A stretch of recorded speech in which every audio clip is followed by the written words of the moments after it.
ನಮಸ್ಕಾರ. ನನ್ನ ಹೆಸರು ಆರುಷ್ ಚಿಕ್ಮಠ್. ನಾನು 9ನೇ ತರಗತಿಯಲ್ಲಿ ಓದುತ್ತಿದ್ದೇನೆ. ಇಂದು ನಾನು ಪುರಂದರದಾಸರು ರಚಿಸಿದ ದೇವಕಿ ಕಂದ ಮುಕುಂದ ಎಂಬ ದೇವರ ನಾಮವನ್ನು ಹಾಡುತ್ತೇನೆ. ದೇವಕಿ ಕಂದ ಮುಕುಂದ ದೇವಕಿ ಕಂದ ಮುಕುಂದ ನಿಗಮೋಧಾರ ನವನೀತ ಚೋರ ಖಗಪತಿ ವಾಹನ ಜಗದೋಧಾರ ದೇವಕಿ ಕಂದ ಮುಕುಂದ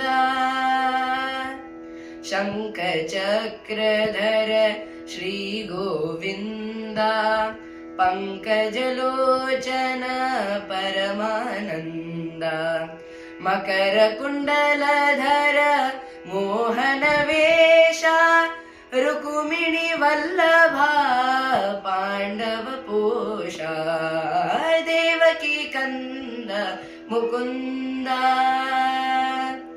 ಕಂಸಮರ್ಧನ ಕೌಸ್ತುಭ ಭರಣ ಹಂಸವಾಹನ ಪೂಜಿತ ಚರಣ ವರವೇಲಾಪುರ ಚೆನ್ನ ಪ್ರಸನ್ನ ಪುರಂದರ ವಿಠಲ ಸಕಲ ಗುಣಪೂರ್ಣ ದೇವಕಿ ಕಂದ ಮುಕುಂದ ದೇವಕಿ ಕಂದ ದೇವಕಿ ಕಂದ ದೇವಕಿ ಕಂದ ಮುಕುಂದ.